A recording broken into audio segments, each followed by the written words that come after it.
Բելարուսի նախագահ Ալեքսանդր Լուկաշենկոն ԱՊՀ գագաթնաժողովի պաշտոնական մասի մեկնարկից առաջ ռեպլիկներ է փոխանակել Ադրբեջանի և Հայաստանի ղեկավարների հետ։ Տեսանյութ հրապարակել է Պուլ Պերվովը տելեգրամյան ալիքը։ Իլհամ Հեյդարովիչ, իսկ դուք ասում էիք չի գա, անհանգստանում էիք երեկ։ Ախր ես ասացի Նիկոլ Վովայևիչն առանց մեզ ինչ պիտի անի։ Դիմել է Լուկաշենկոն կողք կողքի նստած Ալիևին և Փաշինյանին։ Ոնց չեմ գա, ուր չեմ գա, արձագանքել է Հայաստանի վարչապետը։ Հիշեցնենք, Լուկաշենկո-Փաշինյան հարաբերությունները վերջին տարիներին նկատելիորեն սրվել են։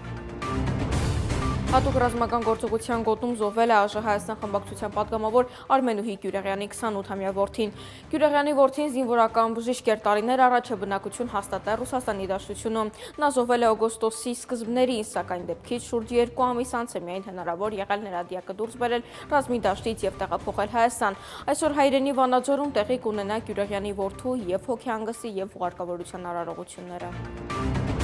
Հայաստանի Տավուշի մարզիկ իրանց վանքում վանդալիզմի դեպք է արձանագրվել։ Տեղեկությունը հայտնում է պատմամշակութային արգելոց, թանգարանների և պատմական միջավայրի պահպանության ծառայության ՊՕԱԿ-ը։ Հուշարձանների տարածքներում իրականացված վանդալիզմի կրկնվող դեպքերի մասին ահազանգը ստացվել է օրեր առաջ և Տավուշի աշխատակիցների ջանքերով այս անգամ մաքրվել են իրանցի վանքի պատերին արված գրառումները։ Պատմամշակութային արգելոց, թանգարանների և պատմական միջավայրի պահպանության ծառայությունը հերթական անգամ հաղորդում է և հորդորում զերծ մնալ հուշարձանների տեսքն ու անվտանգությունը խաթարելու գործողություններից։